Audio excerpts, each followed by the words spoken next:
Assalamualaikum warahmatullahi wabarakatuh. Perkenalkan, nama saya Niadia Rahmianti. Saya diterima menjadi dosen pada tahun 2015 di Universitas Airlangga Surabaya dan ditempatkan di Departemen Kardiologi dan Kedokteran Vaskular. Salah satu mata kuliah yang ditugaskan kepada saya adalah mengenai hipertensi. Rencana pembelajaran semester mata kuliah hipertensi yang terdiri dari 2 SKS dengan pertemuan dalam kurun waktu 3 minggu.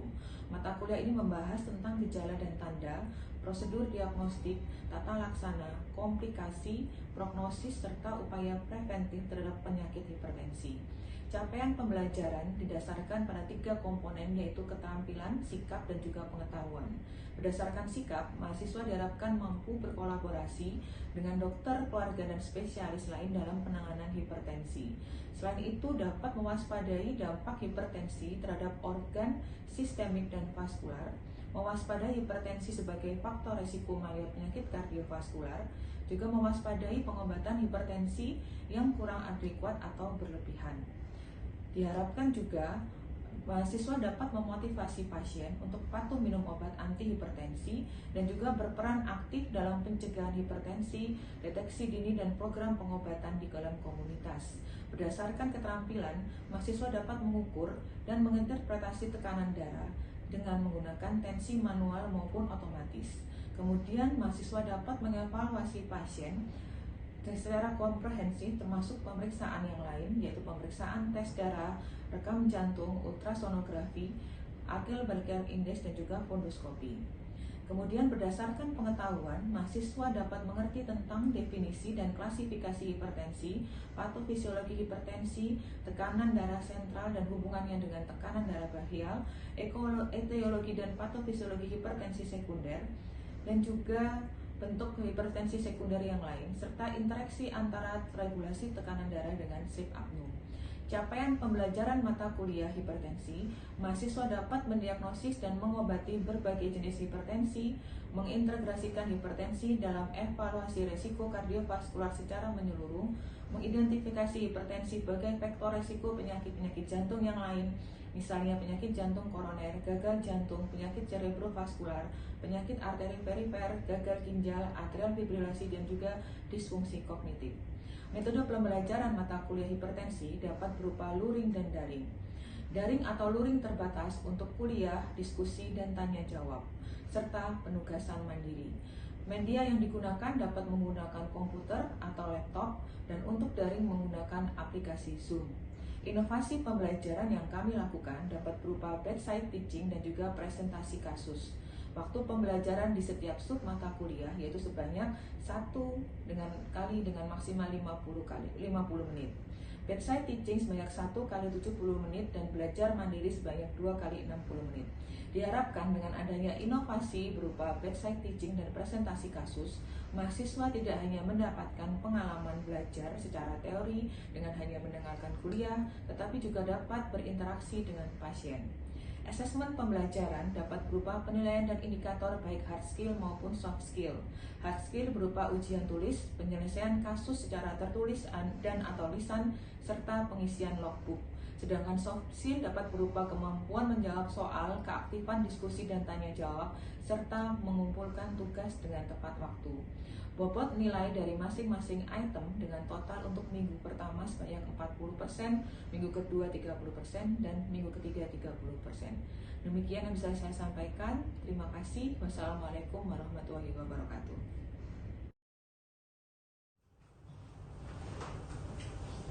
Assalamualaikum warahmatullahi wabarakatuh.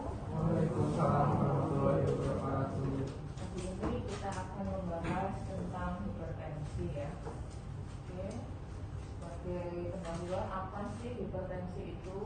Hipertensi itu adalah peningkatan dari tekanan darah ya.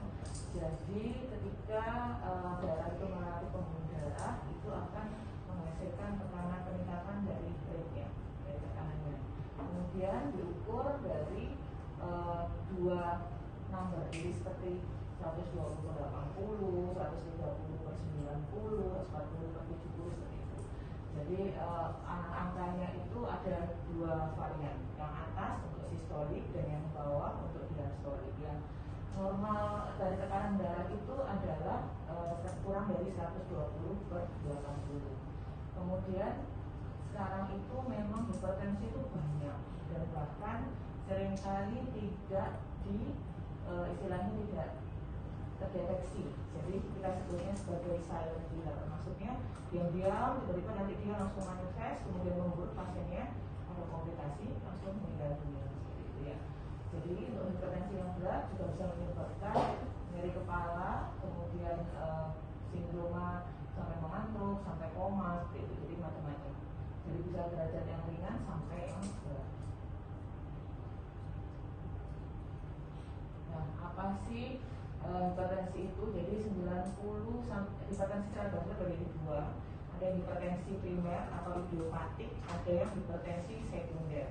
Hipertensi primer itu sekitar 90 sampai 95%. Sedangkan yang idiopatik itu 10 sampai 20% ya. Jadi ini adalah yang primary hipertensi idiopatik, jadi tidak jelas patofisiologinya idiopatik ya. Terus yang untuk yang sekunder, nah ini disebabkan oleh penyakit yang lain, misalnya ada gangguan ginjal, kemudian karena kontrasepsi, kemudian obat-obatan, terus kelainan hormon dan sebagainya ya. Jadi macam-macam untuk penyebab sekunder hipertensinya.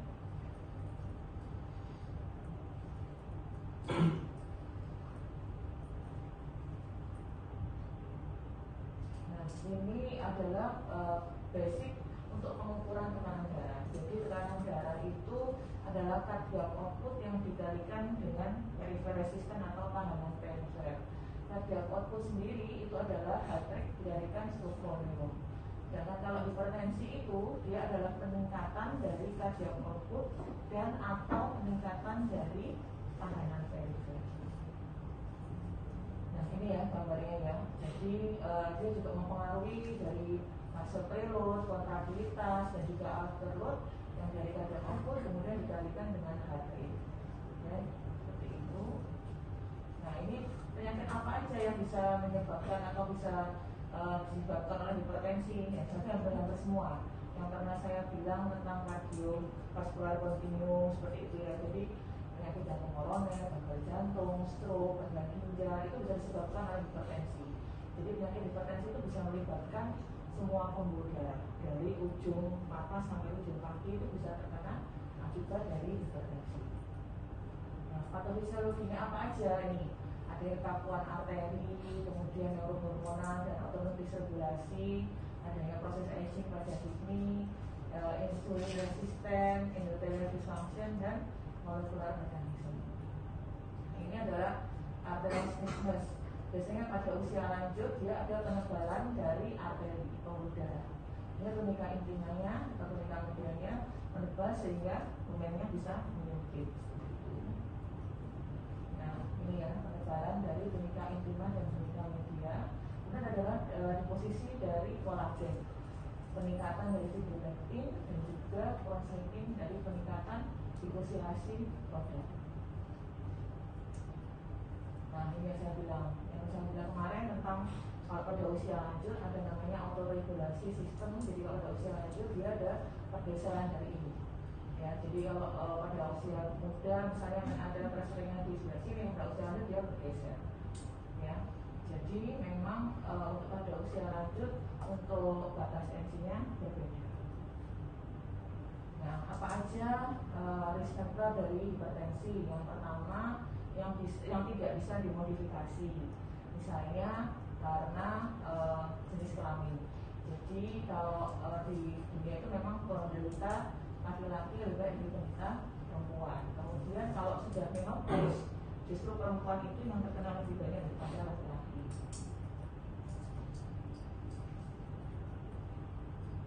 Nah ini beberapa penelitiannya. Jadi memang untuk kategori usia kalau sebelum masih muda banyak laki-laki, tapi kalau sudah menopause banyak dari wanita. Kemudian ini ada kelamin hamil tadi. Jadi memang untuk pada usia 55 sampai 65 tahun itu masih istilahnya hipertensinya masih belum seberapa. Tapi kalau sudah lanjut dia lebih tinggi untuk usia lebih tua itu lebih gampang untuk terkena hipertensi seperti itu.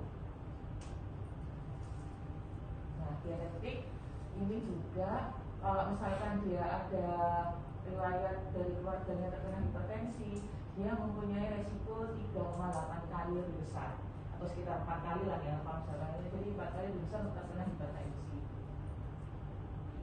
Nah, juga bisa ada gen mutasi juga besar meskipun jarang. Ini beberapa contoh dari gen mutasi. Nah, untuk race-nya memang untuk race yang laki-laki yang terutama yang black face ya, itu lebih besar untuk predisposisi terkena dari hipertensi. Nah, yang kedua yaitu yang bisa dimodifikasi, misalnya faktor edukasi. Jadi kalau memang dia low education itu biasanya dia lebih tinggi prevalensi untuk terkena hipertensi. Dan juga untuk kepatuhan atau tingkat untuk kontrol tekanan darahnya dia lebih rendah karena mungkin edukasinya yang lebih tidak ke arah ya, jadi memang dia tidak dapat untuk melakukan pengukuran secara teratur, mungkin dia nggak punya alat pengukur sendiri di rumah, itu juga menjadi salah satu faktornya. Terus kemudian adanya kontrasepsi yang mengandung estrogen. Kemudian untuk dietnya, jadi kenapa kalau pada pasien-pasien yang hipertensi itu kita sarankan berdiet rendah garam. Jadi salah satu pencetusnya biasanya pasien itu suka makannya asin-asin. Nah, ini yang disarankan untuk konsumsi pembatasan konsumsi garam ini kurang dari 2.500 mg per hari ya. Jadi ada batasan tertentu, tapi memang kadang-kadang kita sulit ya mengukurnya berapa 200 mg, 2.300 mg itu berapa. Tapi memang ini ada panduannya. Jadi untuk pembatasan konsumsi garam sekian. Nah, untuk obesitas ini juga salah satu faktor yang bisa dimodifikasi. Dan juga alkohol. Jadi pada penderita alkohol itu dia memang kecenderungan hipertensi lebih tinggi. Mekanismenya masih tidak jelas, tapi diduga karena aktivasi dari sistem saraf simpatis ya. Pembatasan untuk alkohol berapa? Jadi harusnya kurang dari 12. Sekarang kalau dari 12 per hari, resiko untuk hipertensinya lebih tinggi sekitar 2 kali lipat. Kemudian ini adalah untuk merokok ya.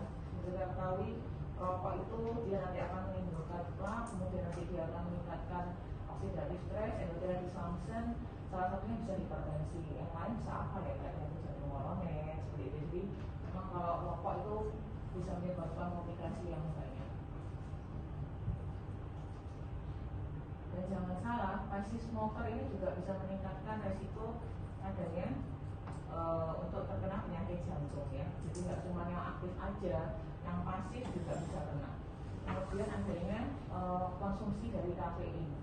Kalau ada orang normal, jadi penelitian sekarang itu banyak yang bilang kalau kafein itu menguntungkan, tapi pada beberapa orang juga bisa istilahnya dia meningkatkan. Paling pasien-pasien sudah untuk predisposisi hipertensi, kalau dia minum kafein, minum kopi jenis tertentu, dia akan bisa meningkatkan resiko untuk hipertensi. Nah, hipertensi kata aku sudah jelaskan ya, ada primer, ada sekunder. Nah, ini juga prevalensi hipertensinya. Komplikasinya dia bisa apa saja dijelaskan ya, ada aterosklerosis, stroke, aneurisma, kemudian serangan jantung, gagal jantung.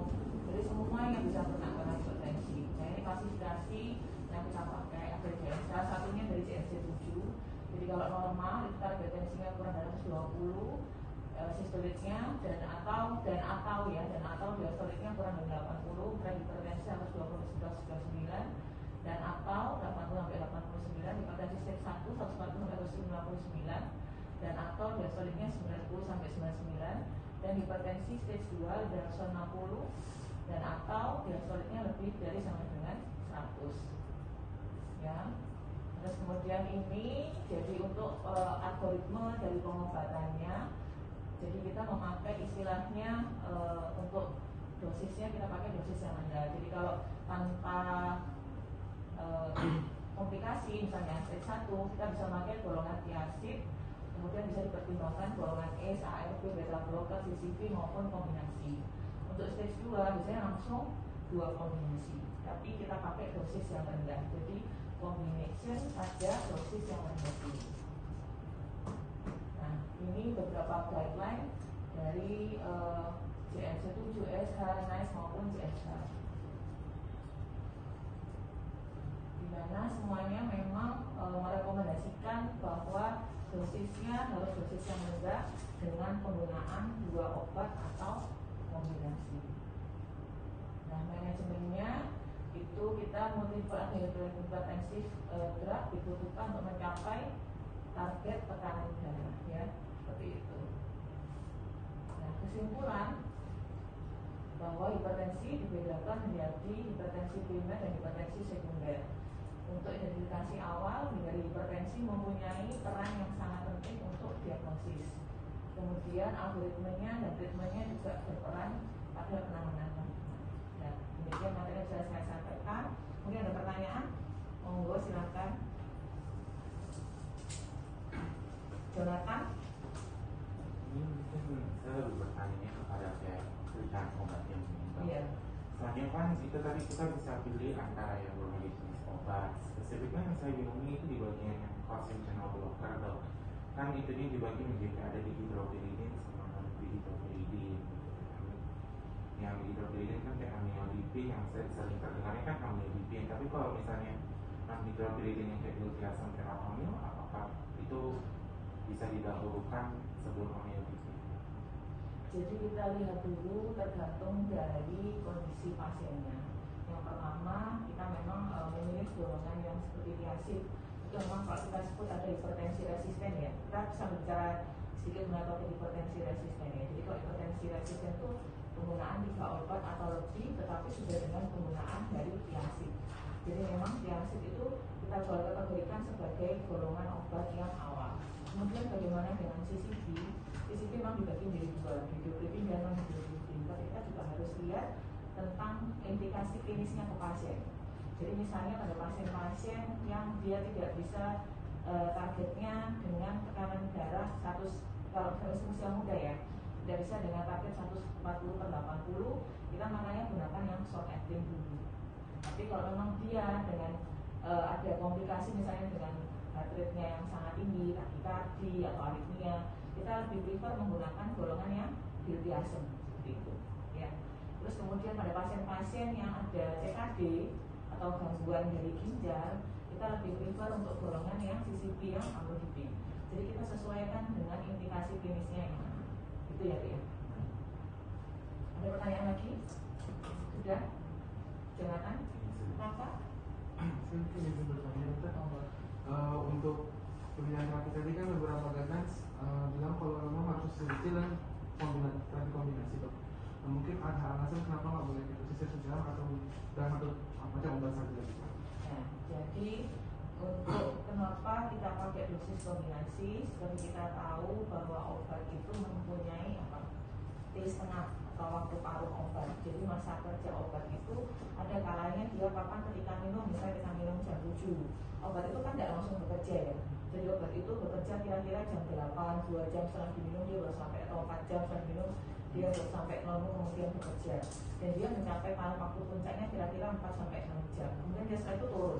Jadi kalau kita memang hanya menggunakan satu obat saja, itu nanti kurvanya tidak akan tercapai, target kadarnya akan istilahnya naik turun gitu, jadi nggak bisa flat kurvanya. Jadi kita membutuhkan misalnya 2 obat, kita konsumsi pagi yang jenis A, yang jenis B jangan konsumsi pagi. Jadi kita konsumsikan siang atau malam, tergantung dari kebutuhan pasiennya. Jadi kenapa kita menggunakan 2 kombinasi obat seperti itu. Terima kasih. Ya, ada lagi yang mau bertanya? Kalau nggak ada, saya yang mau bertanya, ya, bukan bertanya. Jadi kita dengan diskusi kasus, ya. Jadi diskusi kasus misalnya ada pasien laki-laki usia 75 tahun datang dengan tensi 170/90, ya, tidak pernah minum obat, tidak pernah istilahnya mengkonsumsi obat hipertensi itu enggak. Apa yang kalian lakukan kalau saya dapat pasien seperti itu? Pertama kali setelah tahu tekanan darahnya, apa yang saya lakukan, apa yang kalian edukasi, atau obat apa yang kalian berikan ke pasien? Asli? Ya, mungkin menjawab dulu. Saya mungkin yang pertama edukasi dulu, seperti lifestyle-nya, pada dia suka mengkonsumsi makanan yang asin, lemak-lemak untuk menghindari komplikasi ke depannya. Kemudian kalau menurut saya tetap dikasih obat, tapi mungkin bisa coba satu obat dulu dan dosis terendah, dan target tekanan darahnya juga nggak langsung di bawah 140, karena untuk orang tua setahu saya kan lebih tinggi, cenderung lebih tinggi tekanan darahnya, mungkin bisa 150 mungkin target tekanan darahnya. Oke, jadi pertama kita tentu KIE pasiennya untuk pembatasan konsumsi garam. Itu semua pasien ya, tidak hanya pada usia lanjut. Jadi semua pasien, kalau kita kan jantung dewasa di atas usia 18 tahun, itu kalau sudah ada hipertensi kita lakukan untuk edukasi pembatasan konsumsi garam. Yang kedua, untuk target tensi memang usia tua itu lebih tinggi daripada usia di bawah 60 tahun ya. Kalau beda itu 60-65 tahun, itu target tensinya 140 untuk sistoliknya. Diastoliknya sekitar 90, targetnya seperti itu. Jadi kita harus memberikan terapi obat yang istilahnya secara hati-hati. Karena kenapa? Dia sudah saya jelaskan tadi di slide, ada pergeseran dari regulasi, sistem regulasi pembuluh darah. Jadi istilahnya pembuluh darah lumennya itu sudah lebih kaku, beda dari usia muda ya. Jadi tensinya juga, target tensinya lebih tinggi. Obat yang kita gunakan memang benar kita menggunakan dosis yang rendah dulu.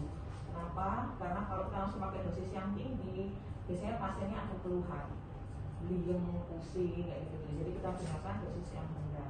Kemudian untuk orang tua mungkin ada baiknya disarankan untuk kontrol secara teratur, ya.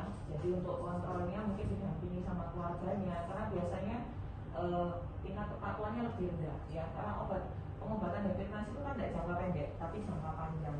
Jadi mungkin pasiennya meminta kontrol 1 bulan sekali, atau kalau memang masih belum tercapai target bisa lebih sering, itu ya untuk sementara. Terus kemudian pilihlah obat yang kalau untuk rawat jalan yang konsumsinya lebih sederhana, maksudnya cuma 1 kali sehari.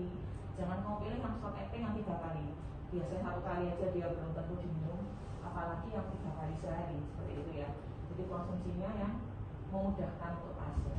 Itu. Kalau untuk kombinasi atau tidak, kita lihat lagi ke klinis pasiennya.